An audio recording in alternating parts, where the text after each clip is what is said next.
I am Inspector, and I solved mystery. Welcome to my new case. It was one of those afternoons when the city seems reluctant to surrender its color to the season. The leaves along the high street were yellowing with a slow dignity, drifting against the stone walls in spirals that appeared rehearsed rather than accidental. From the window of the Randolph, where I had taken refuge with a pint of bitter, the spire of St. Mary's lifted itself against a sky that could not decide whether it was pewter or pale blue. I remember thinking how little permanence there was in the written word, and yet how unforgivingly permanent regret remained. A line from a crossword had troubled me that morning. Posthumous, clued not by death itself, but by what comes afterwards. The setter had been cruel. I had penciled in the answer with irritation, then circled it, then erased it, and still the word lingered in my mind like a whisper I could not shut out. The pub was crowded with tourists, their voices rising in uncertain laughter as they ordered ploughmen's lunches they would not finish. I sat apart, nursing the ale, thinking how easily words arrive after their time, letters, confessions, apologies that fall through the letterbox once the intended reader has already stepped beyond reach. I thought, not for the first time, that my life had been a series of letters that had arrived too late. Lewis arrived late, of course. He always did, shuffling in with the mild air of a man who had been called from something more comfortable. He lowered himself into the chair opposite me with the relief of a man sinking into a bath. He said the trains were running slow again and that one couldn't rely on the post either these days. Not since they'd changed the collection times. A letter could arrive days late, even in Oxford. I smiled faintly at his remark, though not for the reasons he imagined. His words brushed against the memory of the crossword, as if the world were conspiring to press the idea into my mind. The ale was flat by then, but I drank it slowly, letting the bitterness remain on my tongue. Outside, the bells began their practice peals. Oxford always rang with the sound of something unfinished, essays not written, affairs not confessed, questions never answered. Lewis rambled on about the price of petrol and the state of the roads, and I let his words wash past me, listening instead to the creak of the wooden floorboards beneath the waiter's hurried steps. It is often in such ordinary sounds that the past announces itself. Nothing yet suggested tragedy, and yet the air was thick with it. I found myself staring at the spire again. The stone was older than any of us, and still it stood without complaint. I thought of the books rotting quietly in the Bodleian stacks, of names fading on college plaques, of the letters kept in drawers until their ink turned to shadow. I thought, though I never said, that the only reliable permanence was in the mistakes we refused to forget, and perhaps in the puzzles that, once solved, still left us unsatisfied. Lewis asked me if I had read the morning paper. I said no. He told me about a minor scandal in the council, some missing funds, a councillor caught in an indiscretion. Nothing serious, nothing surprising. He shook his head, and I could see the earnest disappointment in his eyes, as if he still believed the world could be better managed. I envied him that. For me, the world had always been managed badly, like a crossword compiled by a distracted setter with clues that didn't quite lead where they promised. When we left the pub, the rain had begun. Thin, uncertain drops that darkened the pavement but never committed to a proper shower. We walked past the shops in silence. I carried the crossword folded in my pocket, the word posthumous still circled, still unsolved in a way that had nothing to do with letters in squares. I felt, though I could not explain why, that the word would not leave me until it found its place in something larger, something waiting just beyond the edges of that afternoon. And so it began, not with a body or a scream, but with a crossword clue and the spire of St. Mary's standing against the grey, watching over a city already rehearsing its tragedies. Lewis found me the following morning, out of breath.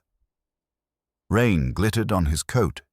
He said there was a curious business at St. Crispin's College. A young lecturer, Dr. Eleanor Braithwaite, discovered in her rooms 3 days ago the nurse certain it was the heart. Death, the college was calling it. Nothing to trouble the front page. Nothing until today's post arrived. A letter had come for the dead woman. Her name appeared in a confident, graceful hand, the sort that trusts ink to carry what voice cannot. The porter thought it odd, but not impossible. People misjudged time. Then he noticed the date, 2 days after she died. A clerical error, perhaps. Lewis told it briskly, hoping I would nod and send him back to forms and telephones. I asked whether anyone had opened it. He said the secretary had slit it, gone pale, and tried to hide her alarm with tape.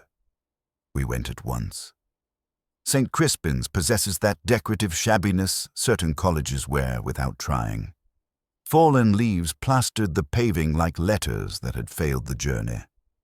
On the way to the lodge, I felt a hinge turn somewhere out of sight.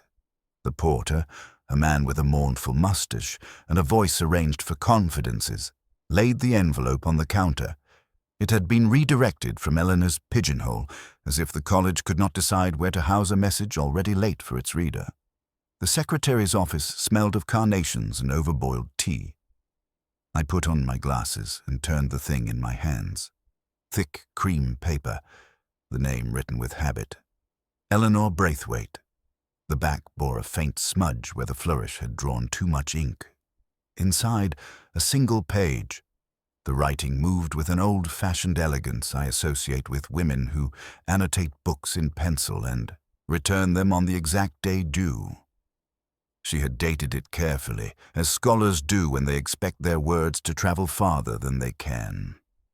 2 days after the coroner's hour. The paradox lay there, indisputable. I read it once, then again. Not a confession, not an appointment, not even a farewell. Notes about a book to be consulted in the Bodleian, a request to Julia to fetch the key to a locked drawer, a remark about the bursar delaying reimbursements, and then, at the end, a quotation placed like a seal. No man is an island entire of itself. The small prickle arrived, the feeling when a familiar tune acquires a false note. The extra E stood like a dandified guest in an austere room. Lewis shifted, the chair squeaking its complaint.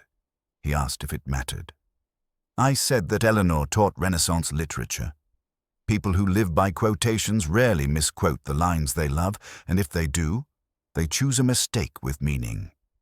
He suggested haste. I allowed the possibility and heard my tone place the word at the far end of a dim corridor. We visited her rooms. The college had tidied the visible sadness away. A faint sweetness hung in the air, as if flowers had tried to console the furniture. Books on Donne, Herbert, and Tudor Wills lay on the desk. I asked Lewis to read the titles while I stood at the window, watching rain gather on the sill. A deduction arrived without ceremony. The letter cited a Bodleian shelf mark in Eleanor's habitual shorthand, yet the flourish of the final quotation was unlike her marginalia beside us, which were precise and unfussy. Either she had, late in her life, developed an ornamental streak, or the hand was an exquisite mimicry that stumbled at the point where a forger cannot resist performing. I returned to the envelope. The postmark was smudged, the cancellation incomplete as though the machine had hesitated. Lewis said the post was unreliable. I agreed and thought of yesterday's crossword. Posthumous. Not death, but what arrives afterward, carrying a tardy significance it would never have borne on time. I folded the page and slid it back into its skin. Somewhere between the rain and the stone, the island shifted on its moorings, and the tide began to speak. The porter led us through a tunnel of stone that smelled of damp wool and old wax. Colleges defend themselves with silence. St. Crispin's had plenty to spend. Lewis said it looked respectable. Respectability, I told him, is what remains after truth has been tidied away. We climbed a staircase, polished by generations of gowns. Rain wrote its cramped hand across the quad. A bell considered the hour and deferred it. Such places train you to listen for things that do not announce themselves. They were waiting in the senior common room. Professor Redmayne stood near the fire, like a portrait newly stepped down. He called Eleanor a scholar of gifts and difficulties, and made it sound as though the second part cancelled the first. She avoided committees. He said she held opinions with inconvenient firmness. She admired poetry more than process. Lewis frowned, hearing insubordination. I heard independence. Redmayne's eyes strayed to a mirror whenever he approached certainty, as if consulting an authority he trusted more than us. Dr. Julia Sandford had taken the edge of a small sofa and sat as though keeping time with something private. She said Eleanor was brilliant and left the sentence unfinished because the word had companions she preferred not to invite. Her hands worked a handkerchief into corners. When I asked about current research, she described a study of Tudor wills and the language of farewell. She mentioned the Bodleian in a tone that mixed devotion with fear. She added that Eleanor had been tired lately. The word arrived with the lightness of a feather placed on a scale that was already near its limit. The bursar, Marcus Fielding, came last, closing the door with a care that suggested habit.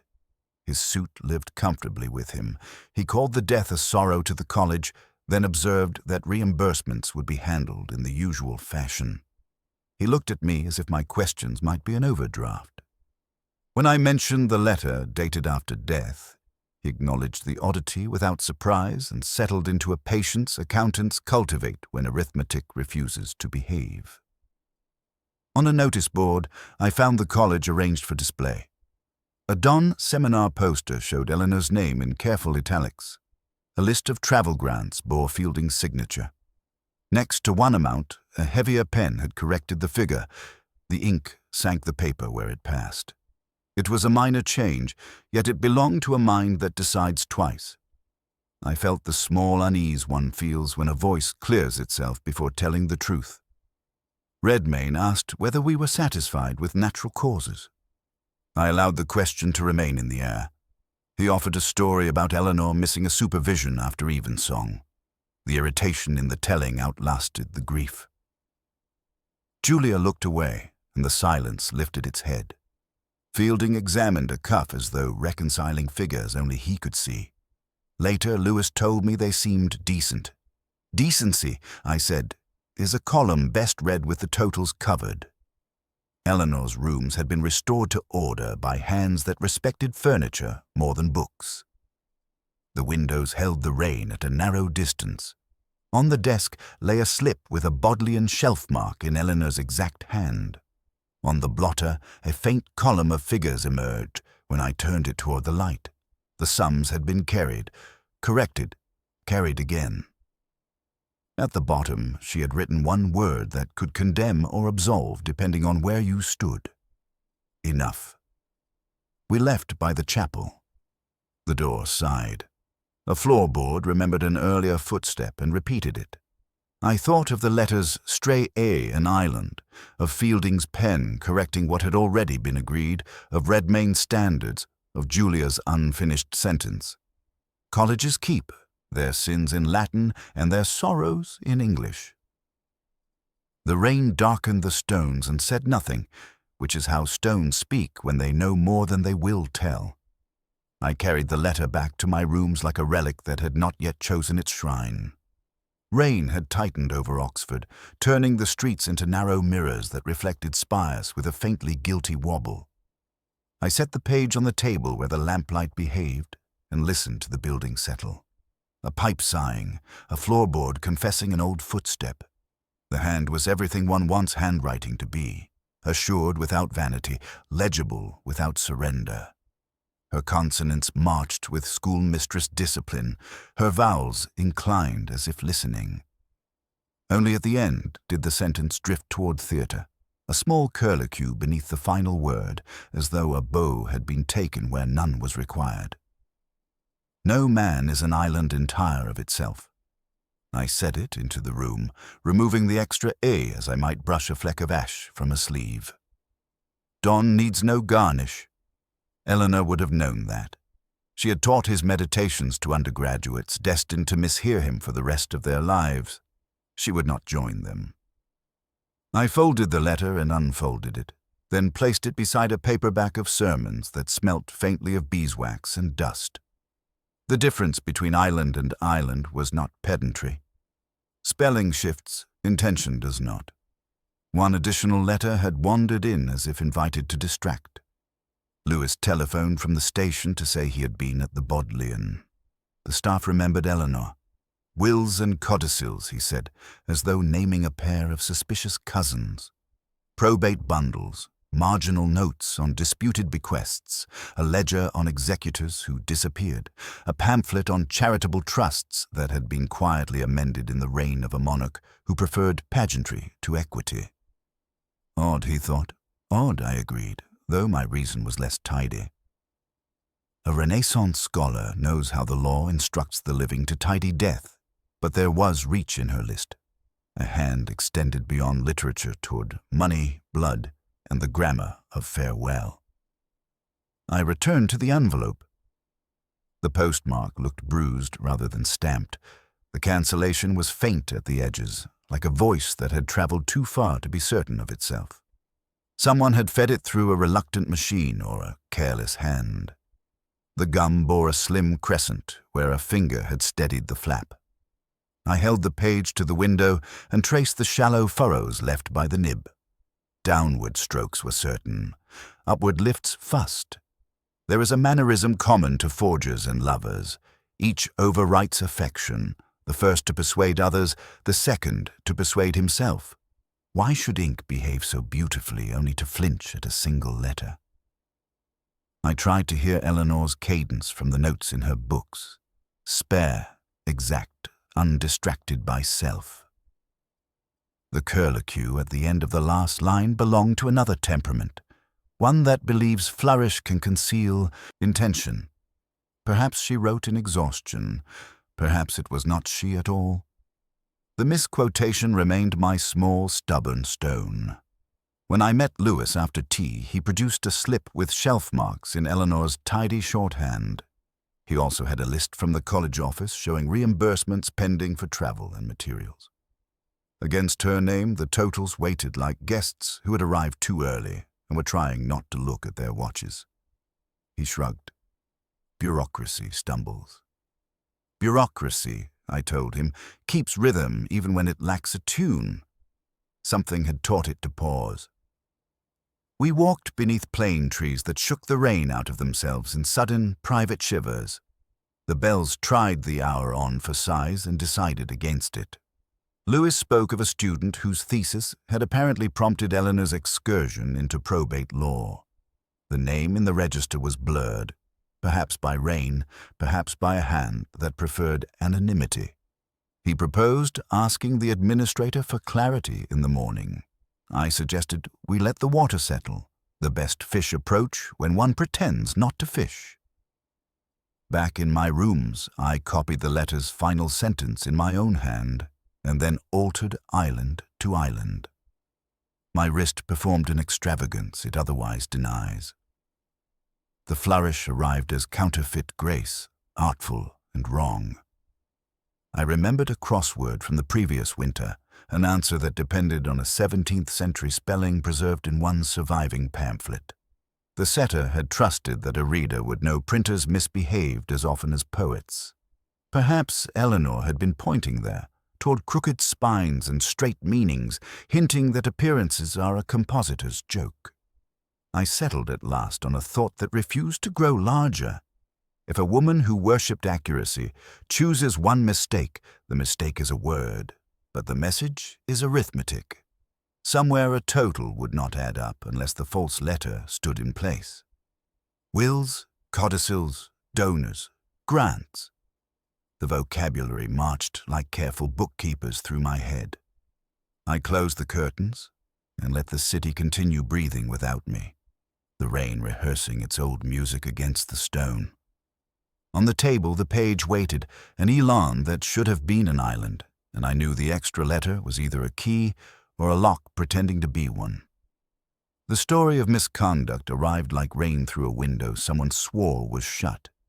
A junior administrator, skittish and careful with consonants, produced spreadsheets printed twice, the second pass correcting figures upward with a zeal that smelled of policy rather than arithmetic. Travel grants expanded by inches. Hospitality trimmed elsewhere as if generosity could be moved between columns without leaving a bruise.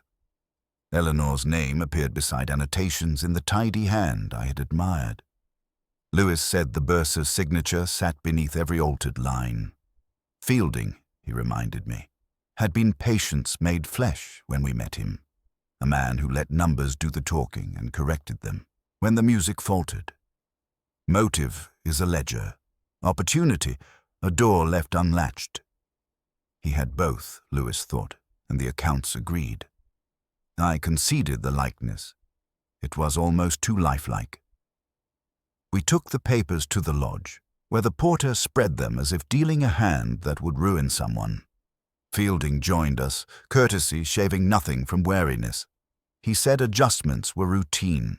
Donors require tact. Universities run on the oil of discretion. When I asked why certain reimbursements in Eleanor's name had waited like trains on a frozen line, he offered a paragraph about documentation and then tidied the paragraph back into a sentence. Bureaucracy prefers neatness. So did he. I carried one sheet to the window. The ink deepened where a figure had been reinforced. The pen lingered at the second stroke of a 7, as though someone had admired the shape while committing the act. Scribal vanity is a private sin. It leaves public echoes. Fielding watched me with the expression of a man being measured for a suit he had not ordered. I thanked him and folded the paper, which made a clean sound I distrusted. News travels down corridors faster than grief. By afternoon, the college had formed its usual committees of concern. Redmayne suggested Eleanor had become reckless with accusations. Scholars are not auditors, he said, and should resist the temptation to play at it. Relief bent his syllables, as if sudden clarity had arrived to rescue a week of unease. I felt only the old itch that comes when an answer presents itself before the question has earned it. Julia Sanford found me in the chapel vestibule where the stone keeps its own weather. She said Eleanor's heart was not in her teaching this term, and then her face changed, and she drew the words back with a strained smile. She had meant only that Eleanor seemed distracted, she said. Exams do that to anyone. We should not make poetry from fatigue. I heard the word heart as the wall heard it, without commentary. The retraction worked like a bandage laid over a bruise that had not yet settled. Lewis later produced a neat theory. Fielding had manipulated discretionary funds. Eleanor had discovered the scheme. The letter dated after death was part of a paper trail meant to frighten him into retreat. The heart attack, sadly natural, had saved him from exposure. He drew a line under it with the satisfaction of a man who likes sums that close. I walked to the window and watched rain writing its arguments on the glass. Neat stories are like well-balanced accounts. They conceal their borrowings. I returned to the letter on my desk. The misquoted island refused to behave. If Fielding had perfected the art of numbers, he would be too tidy a penman to invite attention through flourish. If Eleanor had prepared a trap, she would not bait it with melodrama. Somewhere between the cross in her margin and Julia's retreating word lay a narrower truth. I waited for it, the way one waits for a train after the timetable has been torn down, listening for metal, not announcements. Outside, the quad darkened. Inside, the sums brightened, and my doubt would not settle tonight. The rooms had been opened for us with the caution one reserves for a chapel after Compline. Curtains admitted a frugal light. The air wore the tired sweetness of lilies that had already said more than anyone wished to hear. I stood still and allowed the geometry to settle around absence. Books kept their rows. Pens lay obedient in a porcelain tray.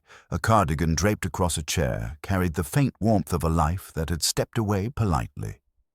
Lewis began the respectful rummage that policemen practice in colleges where rummaging must look like prayer. I intended the desk and found myself at the mantel. The photograph drew me as a whisper draws confession. A college 8, 20 years younger than today, caught at the instant of pushing off from a bank dark with boot prints. Oars angled like punctuation, waiting for breath. The cocks wore the grin of a victorious minor deity. Most faces possessed the crisp insolence lent by youth and cheap film. Only the far left corner refused to behave. A head blurred into the border, as if the paper had decided one identity was surplus to the picture. The river behind the smudge looked busier than the rest, wind stippling water into a conspiracy of dots. I could not have said why the composition unsettled me, only that it did, the way a room unsettles when a chair is perfectly placed and secretly wrong. Lewis said he had found postcards. Unsigned, he added, as though signatures ever guaranteed sincerity. He read them in his practical voice. A couplet about broken troth? Not quite right. A sour fragment from a sonnet that turns promise to weather. A sliver of Herbert admonishing pride in a tone that forgives nothing. Different hands, or the same hand in different masks. All possessed a stiffness as though written by someone who believed in the ethics of rulers. Postmarks from scattered districts, like alibis tutored by maps. He asked whether I thought them serious. I said the serious thing was that they exist. On the desk, a diary lay closed with the decorum of a girl at prayers. Near it, a small envelope, the label in Eleanor's delicate hand. Drawer. The drawer obeyed, offering the ash of ordinary life. Stationer's receipt, 2 library slips, dates circled with the kindness of a person who returns books on time. A clipping about a benefaction to St. Crispin's from a foundation with a surname that smelled of timber. Beneath these, the pencil ghost of a shopping list, bread and milk written as carefully as if they were Latin. I matched a postcard's paper against the letter in my pocket and felt the faintest difference in weight, as if one had drunk slightly deeper from the vat. Not proof, a nudge. The pathologist telephoned while we stood among those tidy confidences.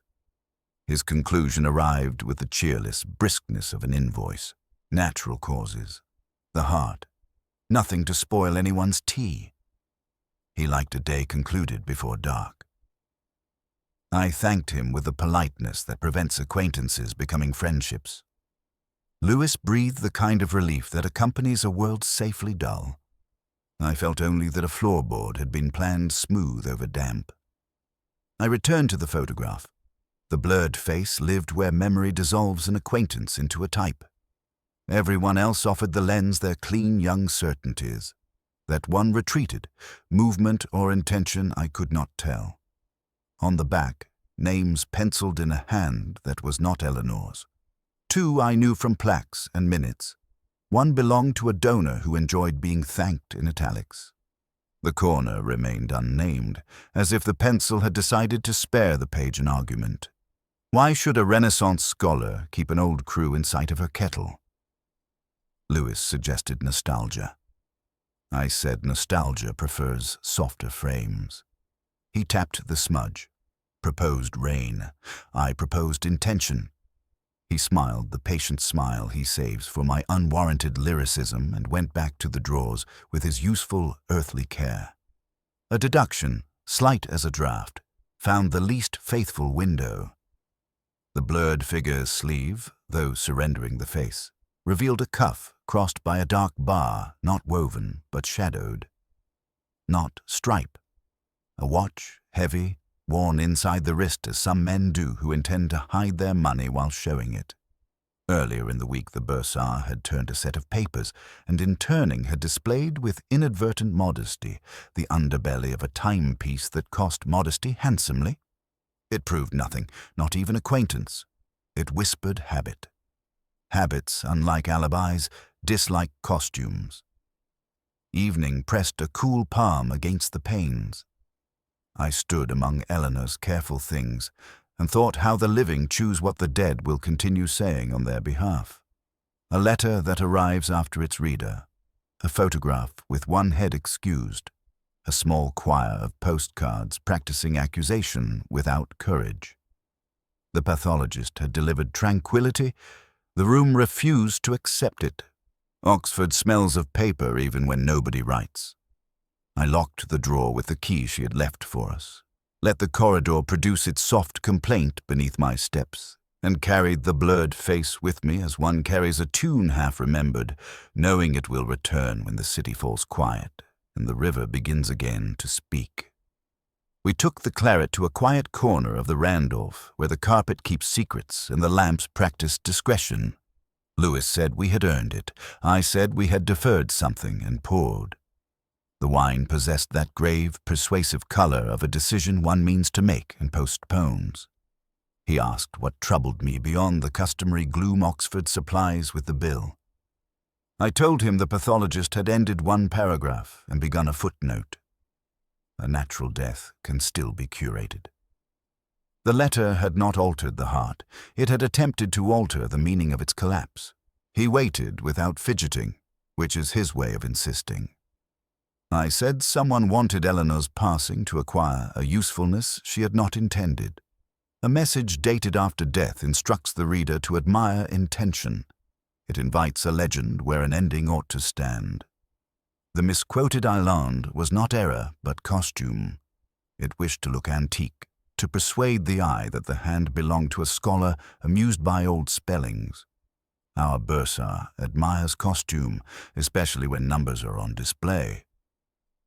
Lewis walked me, with gentle pedantry, through the accounts again, reimbursements that idled when they should have moved, grants adjusted by the neatest of pens.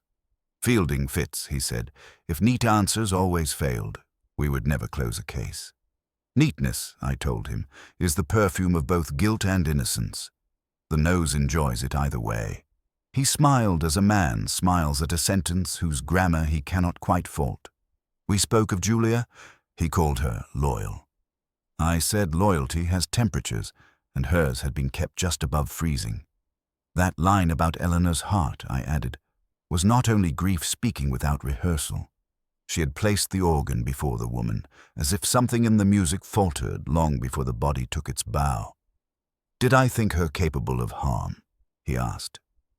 I've retired that belief from everyone, I said, particularly where learning and attachment dine at the same table.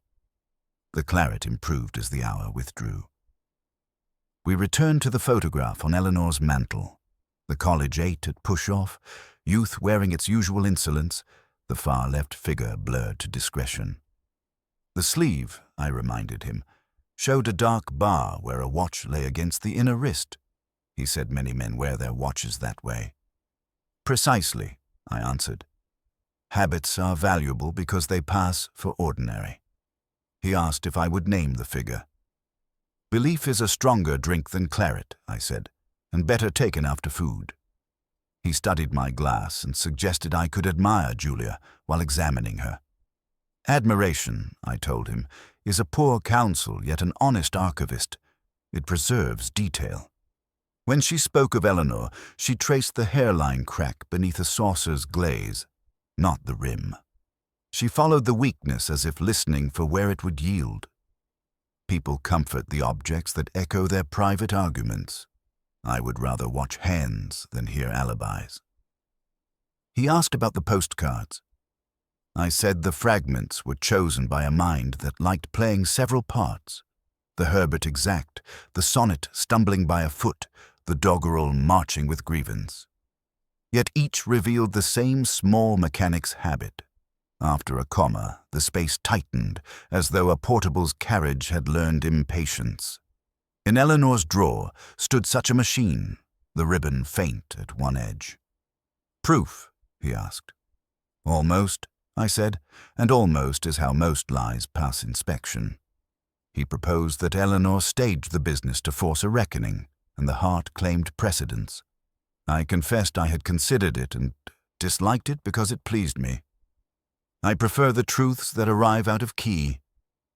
What then? He said, sounding tired of my fondness for doubt. I said I would ask Julia to walk by the river, where speech has to accept distance and the mind edits itself as the wind takes syllables. She knows more than she will say in rooms lined with attentive furniture. "What will you ask?" he said. "Nothing that matters," I told him, and let her choose which silences she prefers. We finished the bottle. The lamps dimmed as if assisting confidence. Outside, rain amended the pavements into gloss, and the taxis moved like patient beetles through a city that has learned to whisper. I felt the old ache that visits when wit and restraint share a face. I wanted to trust her. I wanted the letter to be nothing but whimsical scholarship. Want is a busy cleric. It blesses whatever kneels. I folded the theory back into doubt and told Lewis the case had become a study in punctuation. Somewhere a comma had been turned into a full stop, and until I knew who made the change, I would not read the sentence aloud. We found Redmayne in his rooms, a study arranged by a man who disliked disorder even in disappointment. Books were ranked with military patience. A decanter waited like a witness too polished to be believed. He spoke first because men like him consider silence an impertinence. He had been promised, he said, the Michaelmas lecture series. The committee had wavered. Eleanor had advanced an alternative shaped like merit rather than seniority. The echoes of that objection had not faded, though he preferred to call them collegial debate. A porter's wife had given us the story. Raised voices in the corridor the night before Eleanor's death. She had not seen faces, only shadows reaching along the wainscot as if conviction could lengthen itself. She heard a man say enough. She heard a woman answer not yet. It made a pleasing duet for rumor. Lewis believed it because he trusts witnesses. I believed the hallway because corridors remember. I asked Redmayne whether the quarrel belonged to him. He granted bitterness, as a headmaster grants half marks. He admired Eleanor's scholarship and disapproved of her timing. He then reported with the steadiness of a railway board that he had been in London. A dinner for a visiting academic, a late train, a receipt from Paddington, a night porter who preferred names to faces but kept both. Lewis tested each inch of the story, and it held like new leather. The witness's account resisted the alibi with a peasant's obstinacy. I stood in the corridor where she had stood and allowed the building to repeat itself. The floorboard that complained outside Eleanor's door also complained outside two others. A draft worried the gas grills with the same breath on each landing. A quarrel overheard is often manufactured by architecture. In the ledger of likelihood, I wrote maybe and turned the page. Still, Redmayne's vanity left its fingerprints. When he described the committee, he used a plural that curated power. When he spoke of Eleanor, his mouth favored promising. Promise is a word senior men deploy when hope becomes a leash. Yet nothing here amounted to more than temperament. He returned to London, or London returned him, and the ticket machine stamped the hour without sentiment. Back at my desk, the case sat down and refused to rise. Fielding's neatness had offered itself to suspicion. Now Redmayne's theatre volunteered to replace it. I dislike a queue of plausible villains. It suggests the author has mistaken a catalogue for a plot. I considered the postcard fragments again, their priggish commas, uneven inks, attempts at moral weather. I considered Julia's careful retractions, which already sounded like rehearsal. Then I let all three leave the room and closed the door on them. The crossword lay beneath a sheet of figures, hiding from police work. I uncovered it as one uncovers a mirror and met myself, older than last time. A clue sat among the squares with the patience of a parish clock. Post obit 4 and 4. The answer arrived at once and did not console me. A bond redeemable after death. Money that waits for a heart to fail. The phrase moved across Eleanor's letter like a shadow across paper. I wrote the solution and stared at its rightness with dislike. Lewis returned with confirmation from Paddington and a waiter's memory of a man who corrected menus like drafts. The alibi acquired varnish. I nodded, which in my trade means despair approached, and I lacked an umbrella. He asked whether we should admit natural causes and write the rest off as academic weather. I said we should let the weather continue because storms, like truths, tend to finish what they start. That night, Oxford smelled of wet leaves and old tobacco. I walked the length of the Broad and back as if rehearsing a route to a door I mistrusted. The letter waited on my table, the extra E shining with the confidence of a smuggled coin. Post-obit remained where I had written it, a little gate the mind could push and never open. I poured a measure of whiskey and told myself I would begin again in the morning. The city believed me. I did not. The letter had waited for me on the desk as if it knew patience would wound more efficiently than insistence. I had read it twice already, each time turning it back into its envelope as though returning a loan. That evening, restless and unpersuaded, I unfolded it for the third. The hand remained elegant, even affectionate. The ink had not thinned in transit, and yet the single slip continued to trouble me with the persistence of a tune hummed by a stranger on the stairs. No man is an island entire of itself. Eleanor never misquoted. I had seen her marginalia in volumes where poets were corrected with a gentleness that still carried finality. To her, language was not a tool, but a fidelity. The additional letter was no accident, not fatigue, not whimsy. It had been chosen. A scholar of her precision would only err deliberately, which left two possibilities, neither kind, that she had written under a weight she could not acknowledge, or that someone else had worn her hand like a mask.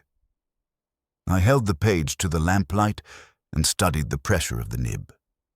Downstrokes certain, upstrokes faintly theatrical. Whoever wrote had hesitated not in spelling but in intention. Forgery can be flawless and still betray itself in the flourish. I tapped the desk with a pencil and let the rhythm fall into the silence. Duress or deception, both turned the letter into theatre, staged after death. The photograph lay where I had left it, a small proscenium of youth at the river's edge. I studied it again, weary of its insolent clarity. 7 faces in proud alignment, the 8th dissolved into blur. At first I had considered it an accident of light, a careless shutter. But that evening the blurred figure revealed what the others had not. The line of a jaw softened by shadow, the tilt of the head familiar from a more recent stage. My eyes returned, unwilling but compelled, to the bursar. Marcus Fielding, 20 years younger, partially erased by the camera, yet recognizable in the retreat of his posture, the heavy watch worn on the inward wrist. The rowing 8 had been a celebrations once. Now it looked like a register of debts. Why would Eleanor keep it in sight of her kettle? Why frame a photograph that failed to flatter? Unless the photograph spoke more than nostalgia, unless it reminded her of something that had never ceased to stain. I placed the letter beside the photograph. One blurred face, one extra letter, both minor, both insistent. The date written after death, the misquotation too studied to be accidental, the figure half concealed at the margin. Each detail belonged to someone who preferred shadow to explanation. A careful cover-up. Not of murder, perhaps, but of shame long embalmed in the college ledger. Lewis, earlier in the day, had argued for tidiness. Fielding's finances bent easily toward guilt. Redmayne's quarrel provided heat enough for motive. Julia's evasions served as curtain. He thought my resistance a romantic habit, a distrust of the ordinary. Perhaps he was right. Yet my trade is suspicion of the neat, and the neatness here had been rehearsed, too eager to please. I poured a measure of whiskey and let it sit on the tongue before swallowing. The city outside exhaled rain on stone, bicycles clattering home, the bells rehearsing midnight. I thought again of Don's meditation, so often cited and so rarely understood. No man is an island. Eleanor had circled the line with her life, and someone had tried to drown it with an A. An eland, cut adrift, easier to abandon. She would never have conceded the word. So I sat with the forgery, the photograph, and the uneasy suspicion that Eleanor had stumbled upon an older deceit, one that Fielding and perhaps others had hoped remained smudged at the edge of history. A will amended, a grant diverted, a signature rehearsed. Death had spared her nothing. It had only given the living an opportunity to polish their concealment. The whiskey warmed nothing. I placed the letter back in its envelope with the delicacy one reserves for a wound that has not closed, and I told myself aloud, without conviction, that tomorrow I would begin again, without ghosts, without photographs. But the extra A remained, insolent and necessary, reminding me that the truth had chosen disguise long before Eleanor chose death. Lewis arrived before the kettle had earned its first complaint. He said he had been through the college offices again, this time with a librarian who liked secrets better than tea. From a locked cabinet, spare keys kept in a dictionary naturally, he had uncovered a single page torn from a private diary. The paper was Eleanor's, the hand was hers. He laid it on my table the way a man sets down an heirloom too fragile for history. I read slowly. The entry offered no hysteria, only care. She described a discovery in the Bodleian, an original will, a later codicil, and a third document whose authority rested less in law than in audacity. Marcus Fielding, then a young man with prospects, had arranged, with friendly help, the neatest of miracles.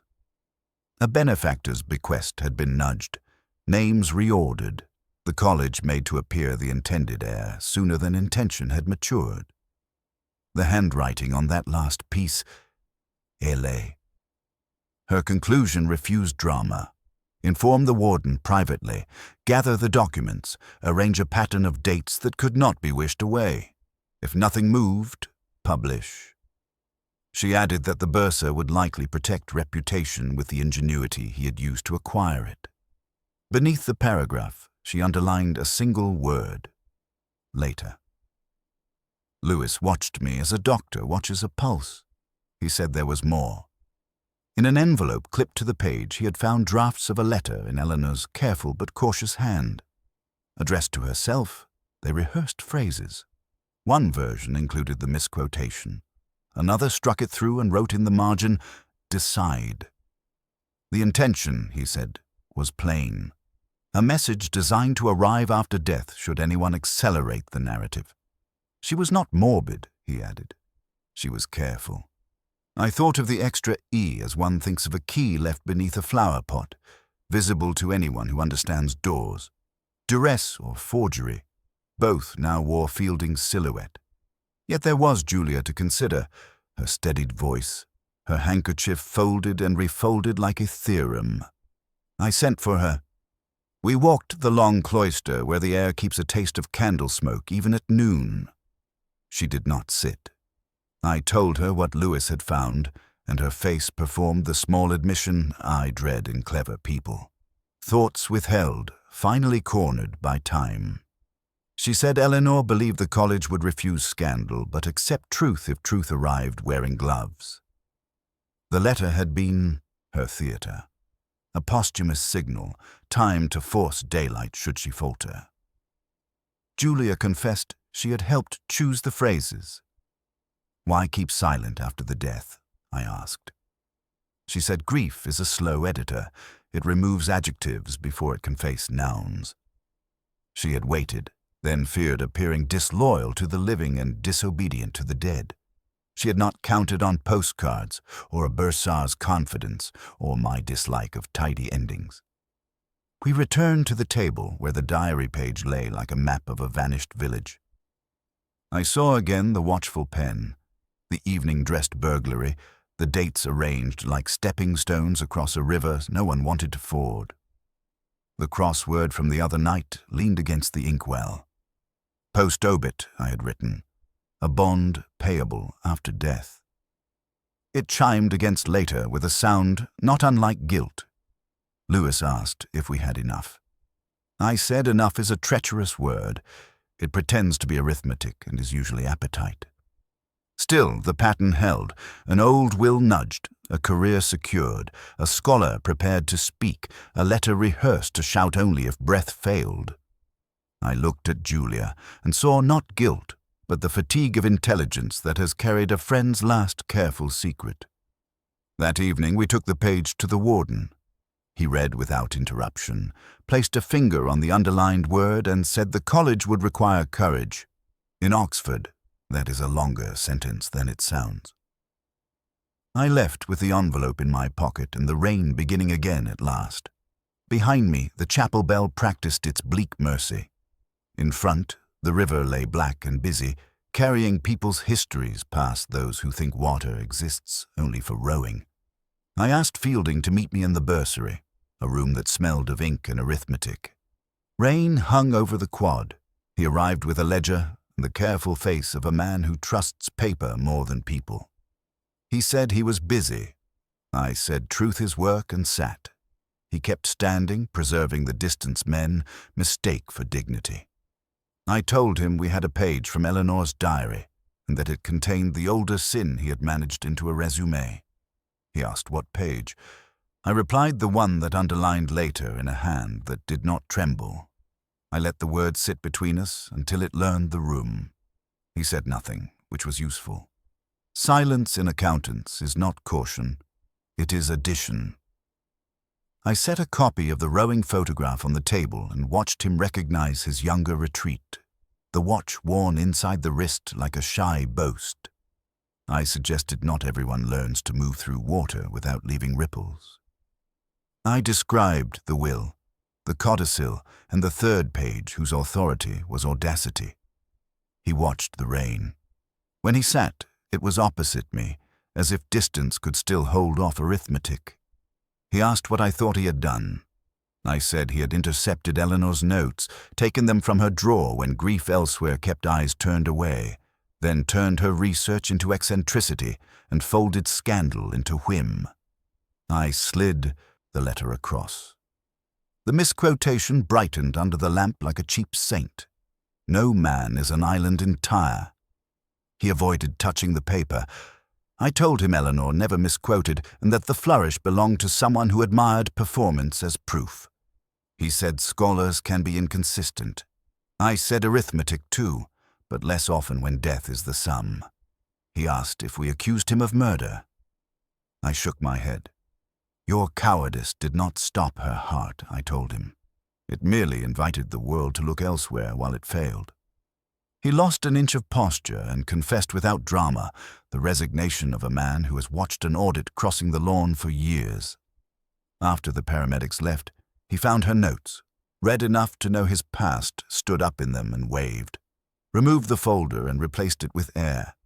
He copied her hand as habit permitted and wrote the letter to make her seem peculiar, the sort who sends messages to herself in antique spelling. He dated it past her death so the world would call it macabre rather than accusatory.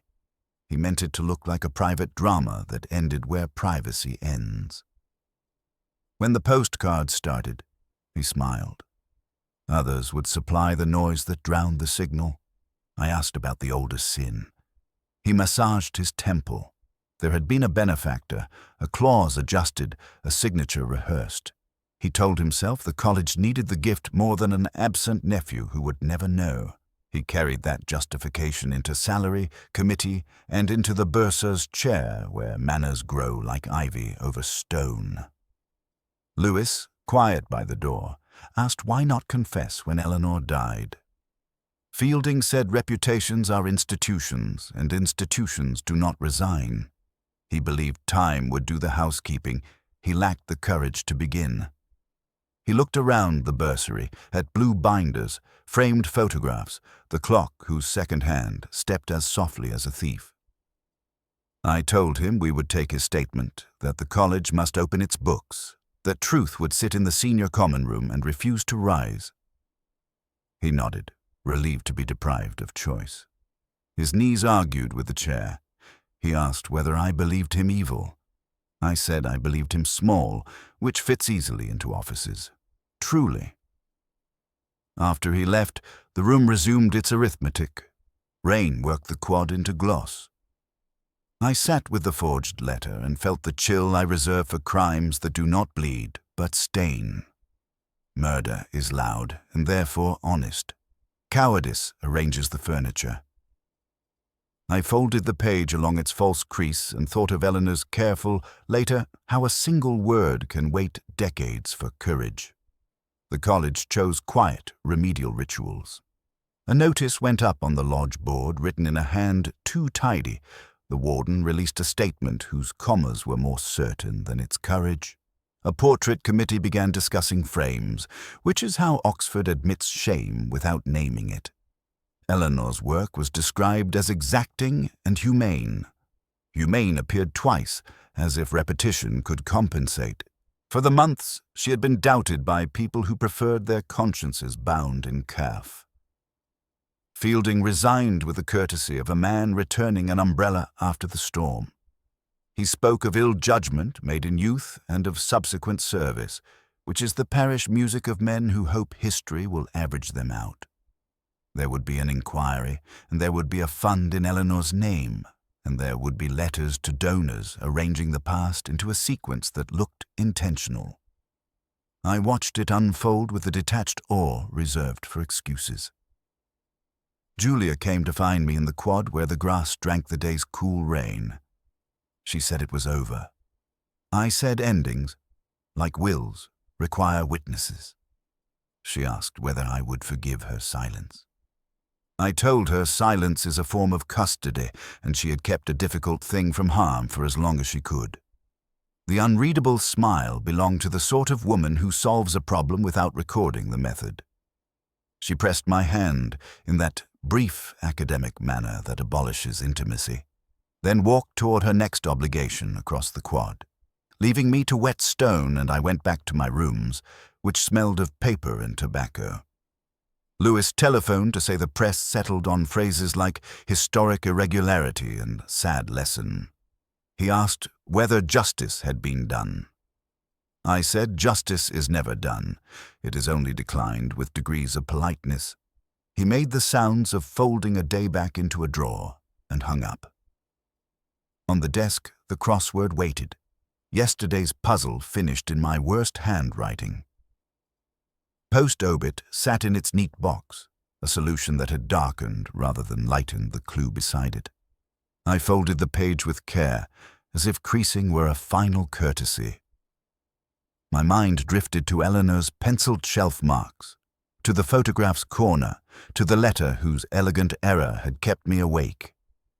Cases end, but details remain ready to speak when the night misplaces its sleep. Outside, bicycles fretted at their chains, gutters made their music, and the city prepared its evening performance of discretion. The senior common room would be full. Someone would pour claret that tasted of duty. A dean would clear his throat into the century. I stayed at my desk because I preferred the company of an empty chair. In that silence, one can hear the difference between relief and resignation. There is an arithmetic of loss that the living attempt whenever death refuses drama. Murder offers a plot, cowardice, only bookkeeping. Fielding had not killed anyone, yet he had stroked a dying woman's reputation with a forger's hand and sent it into the world dressed for ridicule. The inquiry would calculate totals and subtract from itself until a number appeared that the college could live with. I would remember Eleanor at her desk, writing later with a pencil that trusted daylight. I thought again of Dawn, misquoted into utility by a man who loved performance more than truth. No man is an island, though we build our bridges as if to charge tolls. I have spent a career walking those bridges, listening for the place where the planks are loose. I turned out the lamp. The room consented to darkness with an audible relief, as if spared further explanation. The letter had arrived too late, yet perhaps just in time.